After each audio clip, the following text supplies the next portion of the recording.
Saludos amigos, bienvenidos nuevamente al debate de la semana. Soy Miguel Guerrero y estoy encantadísimo de estar nuevamente con ustedes en sus hogares. En la noche de hoy les traigo un tema sumamente interesante relacionado con la famosa Agenda 2030. ¿Qué significa la Agenda 2030 y qué compromisos internacionales ha contraído al país que aparentemente solo conoce el gobierno dominicano? Y para ello cuento con 4 expertos de diferentes áreas de inteligencia, el doctor Tony Flaquer, que es directivo de economista y directivo de Acción Cristiana, la experta en seguridad Carolina Ramírez, quien es una conocida también en todos los medios de comunicación, el economista Isidoro Santana, y el director del periódico El Caribe, el buen amigo Nelson Rodríguez. Buenas noches, damas y caballeros, gracias por aceptar nuestra invitación. ¿Qué se persigue con la Agenda 2030? ¿Y cuál es la diferencia entre la agenda aprobada en el famoso Foro de Sao Paulo y la Agenda 2030 como se le conoce y discute en Europa? Bueno, déjame entonces comenzar yo. Sobre lo de la agenda del Foro de Sao Paulo, yo no tengo mayores conocimientos para tratar el asunto. La Agenda 2030 sí es una especie de estrategia internacional de desarrollo que para la República Dominicana coincide con la época de la Estrategia Nacional de Desarrollo y que se parece muchísimo.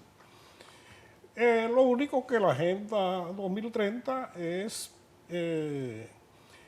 algo acordado por todos los gobiernos del mundo para tratar de ver cómo se trabaja conjuntamente para ayudar a la humanidad a superar una serie de problemas que arrastra y que ya se entiende que a esta altura del juego no deberían existir.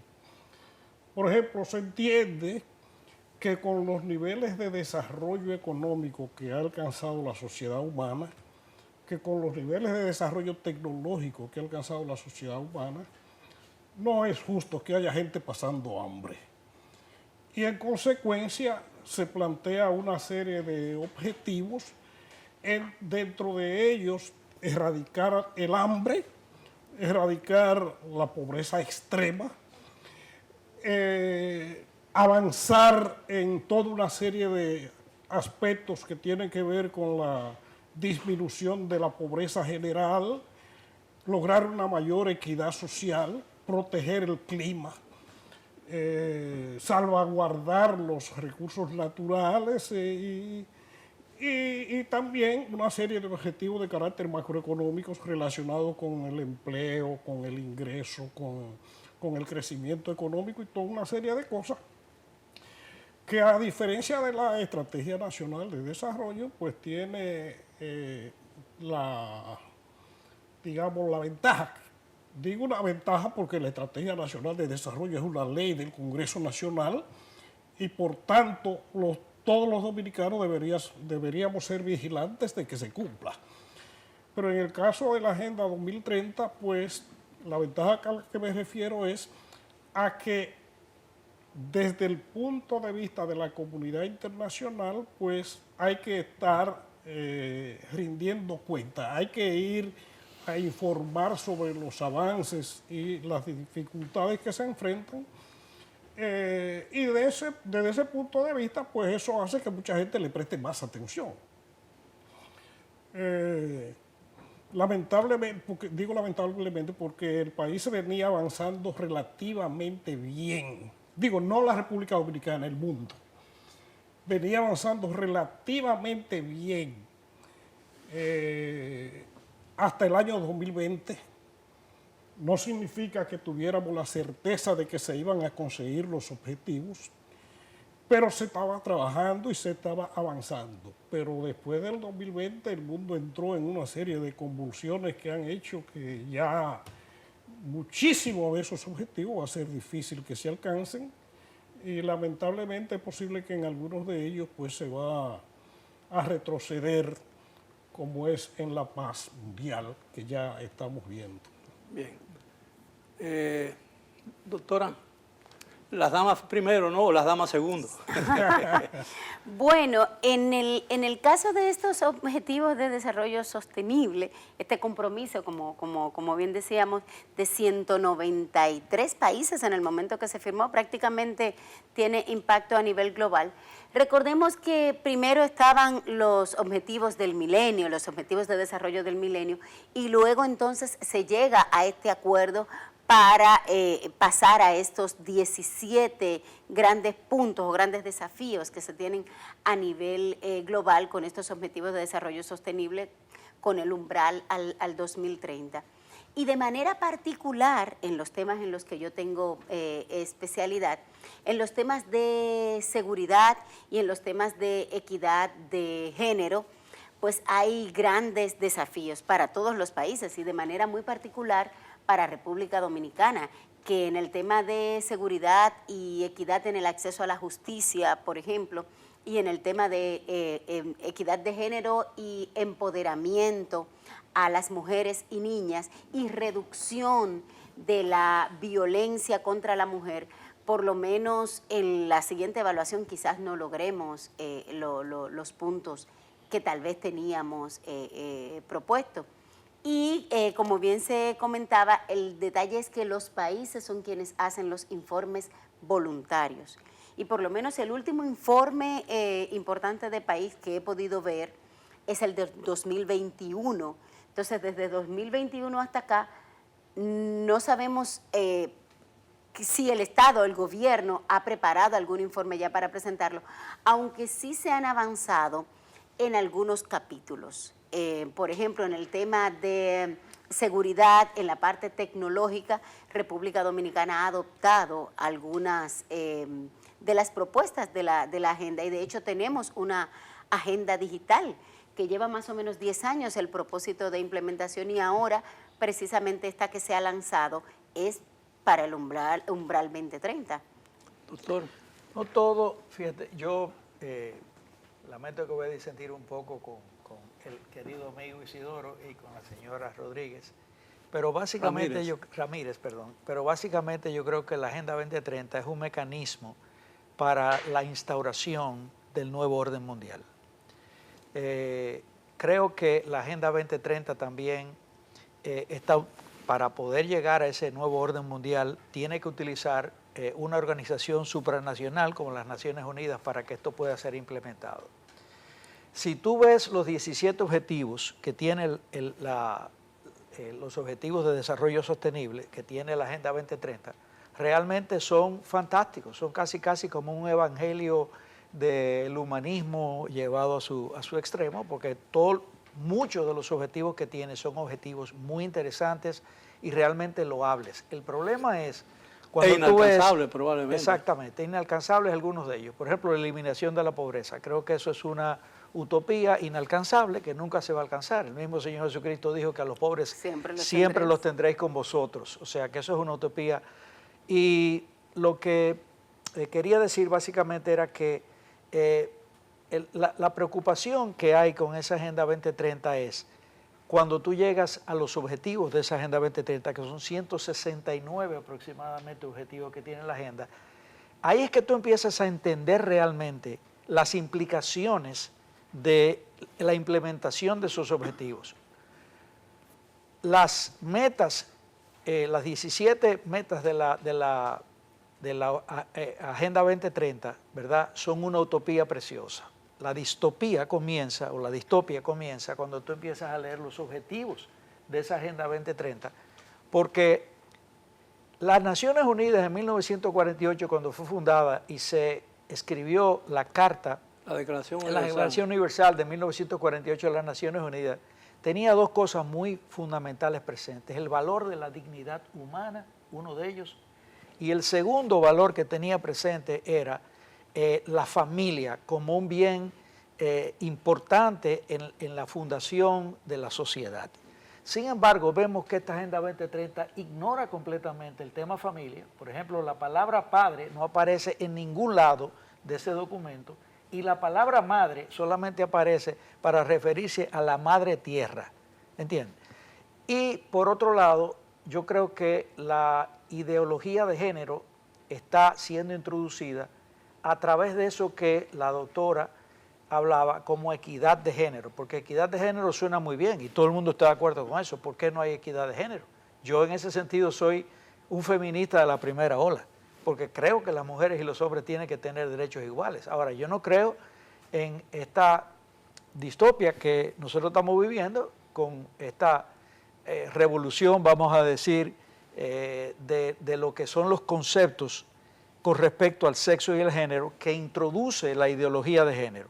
Porque cuando tú te vas a ver qué es lo que trae, cuál es el germen que viene ahí, viene una introducción de la ideología de género, y eso no es teoría. Solamente tú tienes que ver que República Dominicana, aquí en la República Dominicana, como muestra, se han creado 52 direcciones de género que están enquistadas en diversos ministerios y en diversas direcciones del Estado Dominicano. Ahora, ¿qué es lo que hacen esas direcciones de género? Esas direcciones de género hacen exactamente lo mismo que estaba haciendo el Ministerio de Salud Pública en esas charlas que estaba dando, básicamente introduciendo, ¿verdad?, el concepto fundamental de ideología de género, que es que el sexo, la orientación sexual es algo que se construye socioculturalmente, que no tiene nada que ver con la biología. Y de hecho vi que en la fotografía que salió, en la pizarra de la instrucción que estaba, cita una frase de Simone de Beauvoir que decía, mujer no nace, sino que se hace, ¿verdad? Que era básicamente, diciendo que básicamente tú te puedes construir como tú quieres. Por eso es que Naciones Unidas hoy en día tiene una construcción de 120 géneros y siguen picando, ¿verdad? Entonces, básicamente, sí tiene muchas cosas buenas. Yo no puedo decir que la Agenda 2030 es todo malo, no, tiene muchas cosas buenas, pero tienen ahí un germen destructivo de la familia, un germen destructivo, ¿verdad?, también de lo que es la dignidad humana, porque es una agenda neomalthusiana. Básicamente, en uno de los puntos de la agenda está hablando de la necesidad de hacer transversal, ¿entiendes?, a través de toda la agenda, en todos los programas del Estado, lo que es la salud sexual y reproductiva. Y como sabemos, salud sexual y reproductiva es simple y sencillamente un eufemismo para tú referirte al aborto, al tema del aborto. ¿Qué salud hay donde hay un muerto al final de la ecuación? ¿Cuál es la salud? Y el tema de la patria potestad, ¿no? Que despoja prácticamente, el Estado asume la gerencia y la conducción de los hijos, ¿no? Le quita valor a la familia, a los padres, ¿no? Yo creo que ese es uno de los problemas que se está discutiendo hoy en día en algunos países europeos. Bueno, yo veo el gran problema de la Agenda 2030. Bueno, está mediada por la pandemia, como dice Isidoro. Eso hizo repensar las prioridades. Pero creo que más que un mundo globalizado, este mundo está desglobalizado actualmente. Lo que está mandando ahora son los intereses de la geopolítica. Dense cuenta que se está dando un nuevo bloqueamiento del mundo. Entonces eso atraviesa todos los objetivos. Los objetivos de una parte del mundo, lo que tiene Rusia, China, Asia, no son los mismos que lo que tiene Occidente ahora. Entonces hay que repensarlo. Ahora, si uno va concretamente a los objetivos, vuelvo y digo, de la pandemia, es un hecho objetivo, nos vamos a ver que la mayoría no es que no se conocen, Miguel, es que no se cumplen. Es que no se cumple. Tú vas al acuerdo de París y los propósitos y la meta de los principales emisores siguen siendo los propósitos y la meta del principio. No se ha avanzado prácticamente nada, muy poco, muy poco. ¿Cuál es el 1, 2, 3? Rusia, China, Estados Unidos, en cuanto a emisión. En cuanto a la pobreza se ha avanzado poco o casi nada. Es una fábrica de pobres que hay en el mundo ahora mismo, de sectores vulnerables. Y si nos vamos a República Dominicana, ahí podríamos entrar nosotros en la Estrategia Nacional de Desarrollo. Esta misma semana se dieron cuenta de muchos de los indicadores, donde se plantean que el 42%, estoy hablando de la Estrategia Nacional de Desarrollo, se encuentran en un nivel moderado, un 30% presenta un retroceso hay un 30% también, 7.1 están estancados y solo 6.3% mantiene una trayectoria promisoria. ¿Qué sucede? El gobierno acaba de lanzar esta semana la meta RD 2036, que la comenzó a socializar ahora. El ministro de Economía ha estado visitando, se reunió con la Asociación de Industria, socializando una nueva meta para duplicar el Producto Bruto Interno hacia 2036. Estamos hablando de 3 mandatos constitucionales. Bueno, eso es estratégico eso, pero que estoy diciendo, no se ha hecho el balance de lo que hay y ya nosotros tenemos nueva meta. Ahí viene, y se está socializando ya después de anunciado y después de establecidos los objetivos. Debe haber un involucramiento no solo de todos los sectores activos de la sociedad, sino de la población en sentido general. Yo creo que en algunos aspectos se caricaturiza el problema. Jeffrey Lizardo estuvo con nosotros en la semana y nos dice que desde 2004 no se saca nadie del SUBEN, al contrario, del SUBEN, del Sistema Único de Beneficencia. Sí. Al contrario, eran 672.000, con la pandemia se llegó a 1.200.000, ahora hay 1.400.000 hogares que son beneficiados. Y desde el 2000, el último corte se hizo en el 2018. Entonces, eso implica que no ha habido avance. Bueno, avanzamos, crece el país. Pero sin embargo crece el número de beneficiarios de los programas de asistencia del gobierno. Entonces yo digo, hay como una trampa, pero en sentido general de los objetivos de desarrollo sostenible, yo creo que el mundo está caminando hacia la desglobalización. Intereses geopolíticos son los que están mandando en estos momentos. El Acuerdo de París fue la inspiración de todos los países y ahora habrá que pensar las metas a partir de los bloques. Sí. Y los conflictos bélicos que están amenazando la paz mundial podrían hacer trizas todos los propósitos de la Agenda 2030, evidentemente. Mira, déjame decir algo. La agenda, los Objetivos de Desarrollo Sostenible fueron formulados y negociados en un contexto en el que la sociedad humana avanzaba bajo modalidades de cooperación, de globalización en general. Y se pensaba, eso implicaba muchas cosas, eso implicaba, entre otras cosas, la solución negociada de los conflictos, el imperio de un orden legal internacional y cosas de ese tipo. Después, lamentablemente, alguna gente, particularmente en Estados Unidos, se fue perfilando y adquiriendo fuerza una corriente de opinión que entendía que eso de la globalización le había hecho daño, que había permitido que se desarrollaran más otros. Y a partir de ahí se ha comenzado un proceso de desglobalización, es decir, de desmantelar muchos de los instrumentos relacionados con la globalización. Y claro está, después de la pandemia y después de las guerras que se están librando, pues las cosas van a ser mucho más difíciles. ¿Qué compromiso ha adquirido el gobierno con esta agenda, por ejemplo? ¿A qué está realmente obligado el gobierno y en qué plazo? Cuando se habla de Agenda 2030 se supone que son 10 años, ¿no? No. Son 20 al años. 2030. 2030, exactamente. Estamos del 2020, de 2000 al 2030. No, perdón, es del... Bueno, está bien, pero tiene un plazo, Entonces yo digo, ¿qué compromiso ha adquirido el gobierno y cuáles de esos compromisos realmente están en marcha? ¿Qué se ha hecho para que el gobierno realmente cumpla con sus compromisos internacionales? Porque todos los países que firman ese documento están obligados de alguna manera u otra. Y a darle seguimiento. Pero antes de eso no quisiera dejar suelto lo de la inquietud que usted planteaba del tema de la cantidad de conflictos que hay y cómo amenaza eso el cumplimiento de ese objetivo. Licenciada, pero como tenemos que hacer una pausa, permítame, cuando regresemos seguimos con usted. Siga con nosotros, por favor, en el debate de la semana.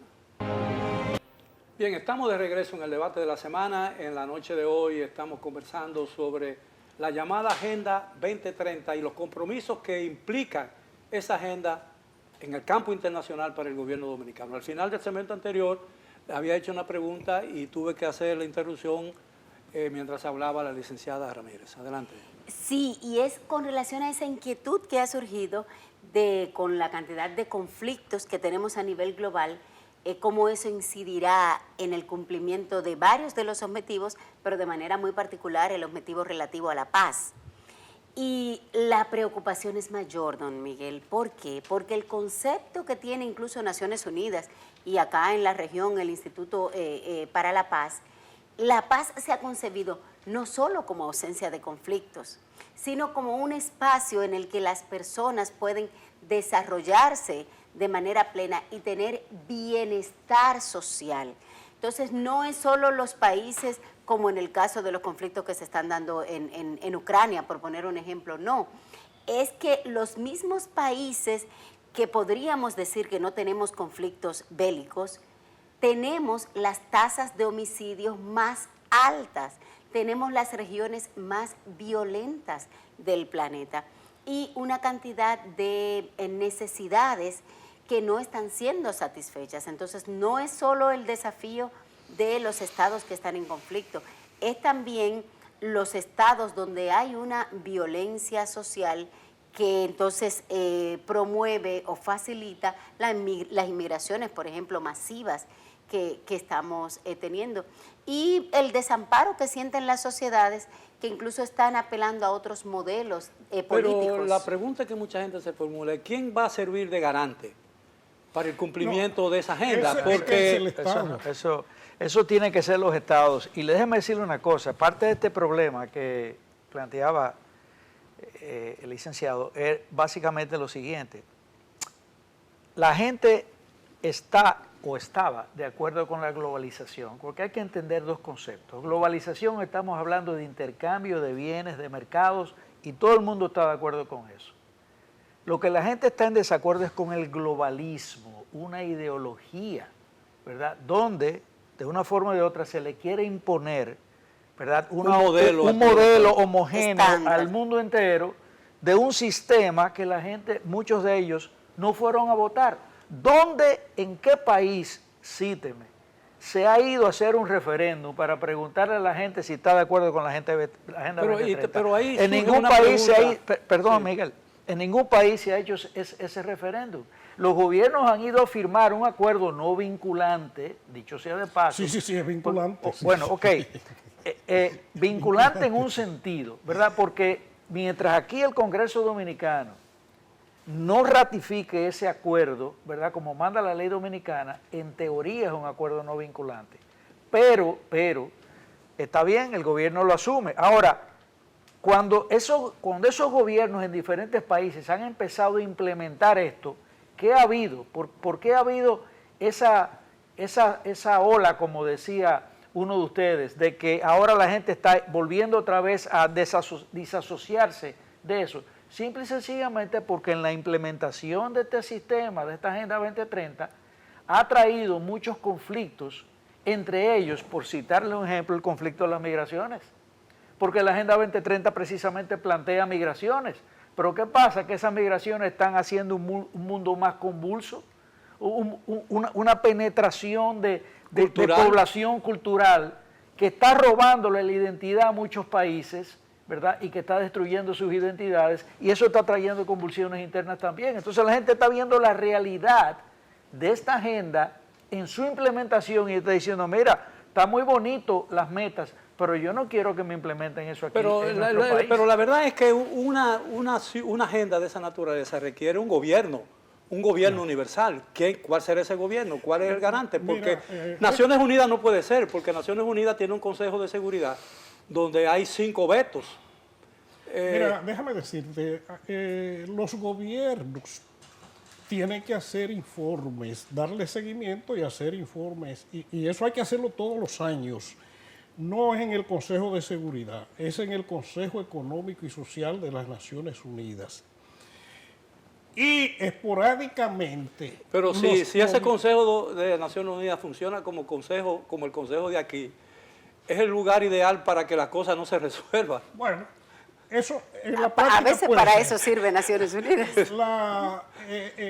Entonces, esporádicamente, y ella decía que el último que se hizo fue en el 2021, los gobiernos deciden voluntariamente ir a exponer frente a los demás los avances y obstáculos que van confrontando. Eso es lo que se llaman los informes voluntarios. Sí, exacto. República Dominicana que ha hecho 2, no recuerdo si 3, informes voluntarios. Y en este caso sí, porque hay mucha gente que está chequeando todos los números y dándole seguimiento a lo que se ha venido haciendo. Señores, mira, el sistema de las Naciones Unidas Está en crisis. Bancarrota, diría yo. ideó una expresión que para mí tiene un enorme valor, que es que nadie se quede atrás. Y es básicamente tomando en cuenta la gran posibilidad de que en la sociedad humana se generen desequilibrios y que esos desequilibrios se hagan más graves por varias razones, incluyendo por razones del color de la piel, por razones del lugar donde vive la gente, por la condición social, por la falta de acceso a la educación y a los servicios, o por el género. Yo de verdad que estaba oyendo al doctor Flaquer y yo no sé lo que es la ideología de género. Yo lo que conozco es una ideología conservadora que se opone a los derechos de la mujer. Pero eso no es la ideología de género. La mujer, al igual que el hombre, tiene que tener una serie de derechos. Y eso no es verdad, bajo ninguna circunstancia que es verdad, que nadie, ni en los ODS ni nada, se le esté imponiendo a nadie ni el aborto ni nada de esas cosas, sino sencillamente que los seres humanos tengan una serie de derechos para decidir.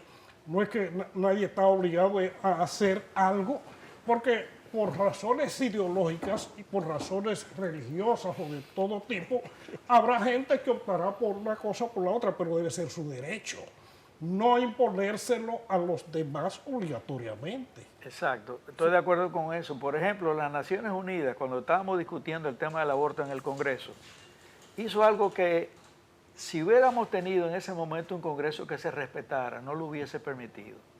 Y es permitir que en un debate nacional se le diera un espacio al director de las Naciones Unidas para que fuera a sugerir y a decir delante de todos los congresistas que aquí había, o que sugería o que exhortaba a las personas a que se acogiese al aborto en la República Dominicana.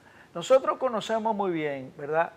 Aparte de todo lo que es, vamos a decir, la diplomacia, que hay, ¿verdad?, formas blandas y formas duras de presión. Por ejemplo, le voy a citar un ejemplo. En Argentina, cuando estaba Macri ganó en la Argentina con el concurso de los evangélicos y de los católicos porque tenía un discurso pro vida. Cuando llegó a la Argentina se encontró con la realidad de que había un déficit el hoyo de la Argentina, que no sé si tú te acuerdas, necesitaba una intervención del Fondo Monetario Internacional que ascendía aproximadamente unos 15.000 millones de pesos. La salida que se le dio a él para darle eso fue que cambiara su posición con respecto al aborto.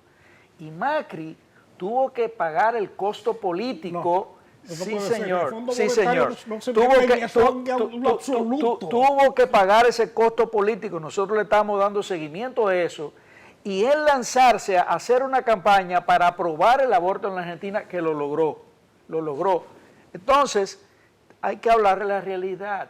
O sea, donde quiera que tú te metes aquí, está la mano de Naciones Unidas aquí, intentando que se apruebe lo que ellos llaman los derechos sexuales y reproductivos y el aborto. Eso está en todos los lados. Es más, eso es parte integral de la Agenda 2030. Pero es que eso es positivo. Déjenme decirles, si en el sistema de Naciones Unidas los estados llegaron a acuerdos para cumplir una serie de objetivos, los oficiales de Naciones Unidas, las agencias de Naciones Unidas que están en todos los países, tienen el deber de socializar eso, impulsarla entre los gobiernos, y eso incluye los poderes legislativos, todo el que tenga algún poder de decisión sobre eso, porque si el gobierno se comprometió a avanzar en esa dirección y le dio el poder a Naciones Unidas. De acuerdo a para la que le dé Convención de seguimiento. Viena, no está permitido esa intervención. Bueno, No pero está eso ocurre permitida en esa todos los intervención, países. no está permitida de acuerdo a la Convención de Viena. O sea, fue una violación del derecho, del protocolo diplomático, lo que se hizo ahí en ese momento. Ahora, yo tengo una pregunta. En la aplicación de los puntos que componen la famosa Agenda 2030, ¿a qué nivel se encuentra la República Dominicana? ¿Qué hemos hecho o qué hemos rechazado o qué no estamos haciendo? Mira, es difícil cuantificarlo, pero Isidoro puede hablar con propiedad de un periodo que él manejó muchas cifras. Yo quiero insistir en lo siguiente. Los objetivos a nivel general están desnaturalizados totalmente. Estados Unidos camina hacia el presupuesto en defensa más alto de su historia y la Unión Europea ha acordado que todos los países tienen que invertir el 2%, del PIB. Eso es lo fundamental, o sea, lo prioritario, el enfoque. Cuando hablo de qué punto están a nivel general, no puedo precisarlo. Por ejemplo, Maspuy, que estuvo en un evento ahora, dice que en cuanto al Acuerdo de París hemos estado avanzados, que estamos bien, pero cuando tú lees completamente su declaración y su discurso, tú no encuentras indicadores precisos. Pero él dice que estamos avanzando. Ahora, si lo medimos en función de la Estrategia Nacional de Desarrollo, en estos últimos 5 años vamos mal. Se dice que del 15 al 20, porque se mide quinquenalmente, se estaban cumpliendo y avanzando en un 94%. Cuando menciono Isidoro, porque me imagino que muchos de ellos puede ser. Pero del 20 al 25 están en cerca de un 50%. Claro, ahí viene la pandemia. Entonces, cuando se mide en salud, no estamos bien. La muerte neonatales, los embarazos en adolescentes. En educación. Con educación, exacto, Desastre. no estamos bien. En economía sí se ven algunos logros que estaban establecidos de inversión extranjera, que se pasó de 2000. Medio ambiente. Pero nosotros, no estamos bien. Sí. Entonces yo creo, si lo medimos en función de la Estrategia Nacional de Desarrollo, en sentido general nosotros no estamos bien. Ahora, yo insisto en un punto. Este es un mundo nuevo. Las Naciones Unidas, que yo te digo a ti, están en bancarrota. Ahí no se ponen de acuerdo, por las razones que tú sabes, ni para acordar, vale la redundancia, un cese al fuego, que es lo más elemental. O sea, no se maten. Y dice Guterres, el secretario general, que la humanidad está a un error de cálculo del hecatombe. Eso es tirando la toalla. Entonces yo te digo, Es Armagedón. está todo desnaturalizado, está todo mediado por la nueva realidad que hay en el mundo. Entonces es muy difícil tú medir los avances cuando las perspectivas son prácticamente nulas. Ahora vamos a hacer unos objetivos nacionales de desarrollo para Occidente, otro para Europa, para Asia, y así no se vale, porque la inspiración inicial era la que decía Isidoro. Este era un mundo, no vamos a decir que globalizado, sino que alcanzó la posibilidad de establecer metas comunes de 190, 180 países. Pero llegar a ¿cómo podemos? acuerdos. Pero la pregunta que mucha gente se hace, porque hay que ser realista, ¿no? ¿Cómo podemos tratar de edificar un mundo de igualdad cuando realmente es el más desigual de todos los mundos? Bueno, de lo que se Vamos, trata es de avanzar. si me lo permite, vamos a hacer una última pausa, regresamos ya con la parte final del tema de esta noche. Bien, llegamos ya a la parte final del tema de esta noche, la Agenda 2030 y los compromisos que implica para el país formar parte de esa agenda o la aprobación de esa agenda. Uno de los objetivos, quizás el más importante de todos, cuando uno aglutina todos los objetivos de esa agenda, es crear un mundo más o menos equitativo e igual. Pero ¿cómo se va a poder conseguir eso en un mundo tan desigual, donde hay tantos países ricos y tantos países pobres? y en el que se promueve la desigualdad de una u otra manera. Y en el caso de República Dominicana, nosotros, al menos en el último informe que pude revisar, tomamos un indicador para plantearlo como referencia, de manera particular en el objetivo que más me interesa, y comprenderán por qué, el de seguridad y justicia. El indicador que presentó el gobierno dominicano es la tasa de homicidios. O sea, eso es un indicador que pudiese ser de 100 indicadores. El bienestar, la justicia es mucho más que la cantidad de muertos. Y tengo que coincidir con el señor Flaquer en el sentido de que independientemente de que los objetivos eran bastante buenos, como lo hemos planteado aquí, hay grupos de interés que han aprovechado este espacio para introducir sus ideologías. Y de manera muy particular, las mujeres hemos terminado siendo afectadas. ¿Por qué?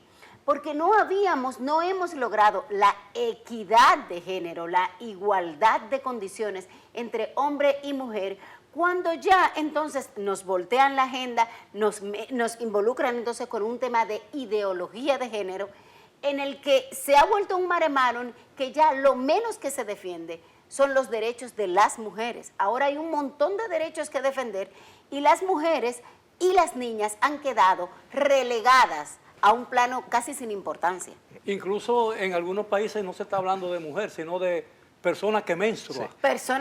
Tú preguntabas una pregunta importantísima y clave, que era la siguiente: ¿cómo se implementa algo así? La única forma de tú implementar eso a nivel global es que los pueblos lo permitan y lo adopten. ¿Cuál ha sido la resistencia? La resistencia ha sido que los pueblos, muchos, se han rebelado contra esto. Entonces, si tú no tienes la legitimidad que te da una nación para decir, mira, nosotros estamos de acuerdo con esos valores, ven e impleméntalos, no se van a implementar.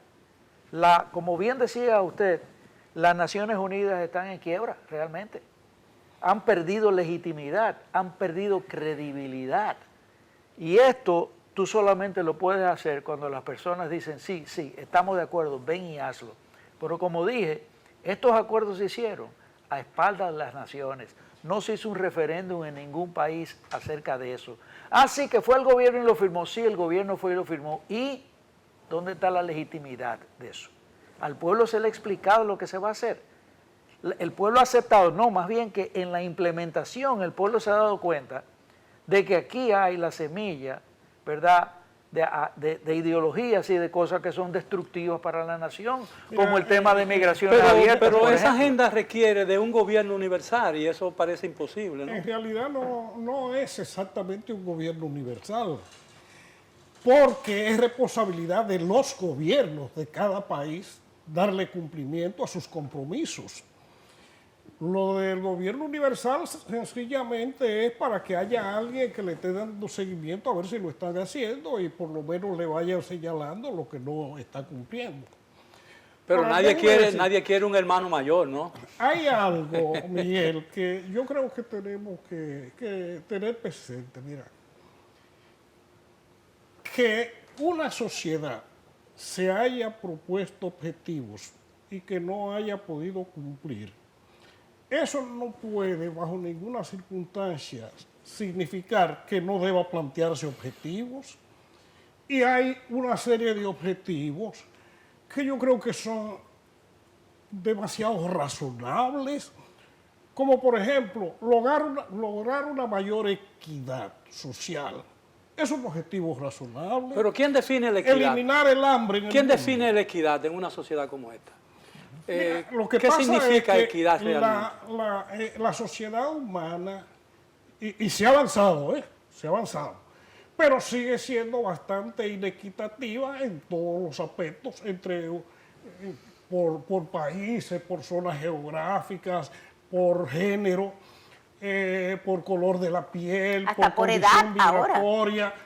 Y que se vaya avanzando en mejorar esos aspectos, eso no es malo, eso es positivo, y yo creo que deberíamos todos estar de acuerdo en que la sociedad humana debería avanzar en esas direcciones. No es verdad que la Agenda 2030 de Naciones Unidas está propiciando que la gente migre de un país a otro. Eso no es cierto. Hay un proceso que tiene lugar porque hay mucha gente pobre en este mundo que ven las oportunidades que hay en otros países y quieren por todos los medios tratar de llegar. Pero usted leyó el Eso Pacto, va a Pacto ocurrir. Mundial de Migraciones que quería Naciones Unidas que se firmara. Porque si usted lo vio, el Pero Pacto, eso es lo que Mundial de trata, Migraciones, ahí está claro que se estaban promoviendo las inmigraciones no es libres. promover la migración. Que Es República se Dominicana le invitaron a que se firmara y que no fue y no trate firmó. al ser humano con respeto, Sí. independientemente de su condición migratoria. De eso es que se trata, pero no es de estimular que la gente se vaya de su país ni que nada de eso. No. Ahora, eso ya es una fuerza difícil de parar, independientemente de Naciones Unidas y de todos los movimientos que haya, sencillamente por la situación de pobreza y de inequidad internacional. que Ahora, hay. ¿por qué los países que han logrado cierto nivel de desarrollo tienen que asumir los compromisos de las personas que viven en otras sociedades que no han alcanzado ese desarrollo? Es decir, ¿por qué un país más o menos que logra cierto nivel de prosperidad tiene que asumir el compromiso, por ejemplo, de un país más pobre? Y tú sabes el compromiso que está asumiendo otros países por la cantidad de dominicanos que se le han aparecido allá. Eso es así. Y así tiene que ser. Después que está ahí, sencillamente a la gente hay que prestarle atención, no se le puede dejar morir. Y hay que tratarlo como seres humanos. Ok, Yo ¿por creo qué, que por en eso ejemplo, estamos. las inmigraciones? O sea, hay países que pueden quizás recibir muchos inmigrantes, como Estados Unidos, un país que tiene ¿Y mucho Canadá? territorio. Canadá tiene mucho territorio, Australia tiene mucho territorio. Pedir a la República Dominicana, un país pobre, como ha presionado las Naciones Unidas, que nosotros seamos flexibles en la frontera, que abramos la frontera, El cese que de las recibamos eso, deportaciones. realmente es un abuso contra una nación pobre. Y pero eso es lo que ellos promueven, aunque tú digas que no realmente. Eso es lo que han estado promoviendo, esa es la Pero realidad. yo entiendo que un país tiene la facultad de decidir, por ejemplo, qué tipo de inmigración necesita. Sí. Debería. Y qué cantidad necesita. Claro. Porque cuando esa cantidad excede su capacidad de asimilación, ya está afectando la mano de obra y está afectando, alterando un sistema de cierta Nosotros vamos a estabilidad firmar un emocional. convenio. Eso, mira, eso es así. El único problema, y en esto te voy a dar un poco de razón, es que probablemente las agencias de Naciones Unidas no consideran la situación especial de la República Dominicana, que es un país que está en una isla que comparte con otro país inviable prácticamente, con una pobreza enorme, y que les resulta tan fácil cruzar porque nada más tiene que irse caminando, y que si no le pone controles, entonces se vería, digamos, abrumado por la cantidad de emigrantes. En ese aspecto creo que sí tendrían que comprenderlo todos. Y el Estado Dominicano tiene legítimo derecho a controlar la inmigración en base a una serie de cosas como esas que tú decías. Pero señores, de lo que se habla es de la necesidad de que al migrante se le trate como ser humano y no que se violen los más elementales. Nadie Déjame- discute déjame- eso, estamos de acuerdo No, contigo. pero déjame decir algo. Yo sé que estamos terminando, no quería quedarme fuera. Yo me inscribo entre lo que consideran que hay una agenda foránea y también interpreto que nos tratan de intronizar una ideología de género. Ahora, yo me distancio un poco de los extremismos. Por ejemplo, yo menciono la Orden Departamental 33 sobre equidad e igualdad de género del Ministerio de Educación. ¿Ustedes se acuerdan que en el 19 se cayó? Sí. Eso tiene muchísimas cosas que nadie puede. La educación sexual en las escuelas. Nosotros vamos a seguir siendo campeones Nadie- en el embarazo nadie se adolescente, opone a en las eso. uniones tempranas. Pero ahí hay un radicalismo ciego y se junta una cosa con la otra. Pero bien, no quería entender porque no debía pero haber es la que discusión. has dicho algo Pero muy lo que quería importante. decir, Sí. mira, hay una ONG que yo respeto mucho, se llama Oxfam, que hace un informe a principios de año coincidiendo con la cumbre de Davos, donde van las élites pensantes y económicas, los ricos del mundo. Isidoro, estoy memorizando. El 90% de la riqueza mundial se concentra en el 3% de la población. de la población. Es una desproporción abismal. ¿Cómo tú equilibras eso? Ahora, a mí Pero me hay que preocupa luchar, mucho, pero- sí, pero- pero a mí me preocupa a mí me mucho, gustaría a mí me preocupa contestarte- mucho que en la agenda de educación aquí parece que la gente el sistema está más preocupado en enseñarle a los niños a usar bien un condón en lugar de enseñarle a escribir y leer bien. no, Yo quisiera contestarte, perdóname, quisiera contestarte algo que creo que hay mucho malentendido en el discurso, digamos, de la línea conservadora en ese sentido, ¿verdad? La orden departamental 33-2019, yo me puse a eso. Nosotros, los cristianos del país, la clase conservadora del país, no estamos en desacuerdo en dar educación sexual en las escuelas. Pero la educación sexual, aún aquella que debe ser principalmente asumida por los padres, aún la educación sexual que se da en las escuelas, debe estar filtrada por el deseo de los padres, porque hay un artículo constitucional que dice que los padres tienen el derecho de darle a sus hijos la orientación moral que ellos entiendan. Ese derecho constitucional no se lo puede quitar un gobierno, ni se lo puede quitar una escuela. Ahora, ¿qué yo estoy de acuerdo? Bueno, preséntenle a los padres el currículum de educación, a la asociación de padres, que pueda ver lo que ustedes van a presentar como currículum de educación, y permitan inclusive que si hay un padre en ese colegio que no quiere que a su hijo se le instruya en esa educación sexual, se pueda retirar de esa materia específicamente sin que el hijo pierda necesariamente su inscripción en el colegio. Porque ¿cuál es el problema de estos totalitarismos? Que tanto en Alemania, por ejemplo, como en otros países de Europa, si un hijo se ausenta de la educación sexual integral, que es la nueva, que viene para acá ahora y que ya la están implementando, que quieren implementar, ¿verdad?, a través de el Estado, es una educación sexual que es obligatoria. En Alemania un padre puede perder inclusive la patria potestad si no está mandando a sus hijos a las escuelas por esa razón X o Y. Y en España se están dando casos de que padres se han visto alarmados porque de pronto al llegar a su casa el niño le dice, yo no me llamo Pedro, yo me llamo Victoria. Ahora, todas esas cosas están sucediendo. Exacto. Entonces no es que tú estás en Nos quedan 2 desacuerdo minutos, con la jóvenes. educación sexual, sino que hay que hacerla con los que son los primeros responsables en el núcleo familiar, que son los padres. Tú no puedes disasociar a los padres de la educación de los hijos. Además, ¿quién imparte esa docencia, esa matrícula? Bueno, en el tema específico de la educación sexual, yo soy de los que no son tan radicales en ninguno de los dos lados.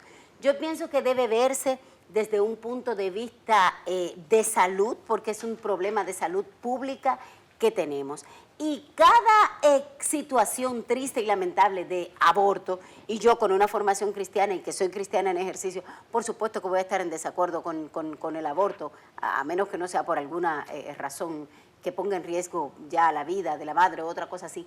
Pero eso es un error de planificación, de mal orientación. Entonces, en este pleito por eso estamos perdiendo la oportunidad de orientar a nuestros jóvenes, de orientar a nuestras adolescentes sobre cómo funciona su vida e incluso hasta con la planificación económica familiar que deberían tener, porque un embarazo interrumpe la educación, interrumpe las formas de... Mira, ya que la licenciada habló de pleito, Nos quedan 45 segundos. no, yo 20 nada más. Yo concluyo que el pleito se está perdiendo, porque no está ganando el bienestar, la felicidad. ¿Sabes cuáles son los 3 fenómenos sociales dominantes? Droga, migración y trata de personas y el tráfico de armas. Así es. Bueno, jóvenes, gracias por la amabilidad de aceptar nuestra invitación. Esperamos que el público, nuestros amigos en el debate hayan disfrutado del tema y tengan ahora una idea más cabal o más aproximada de lo que significa realmente una Agenda 2030. Ha sido todo por hoy. Gracias por su atención. Será hasta la próxima.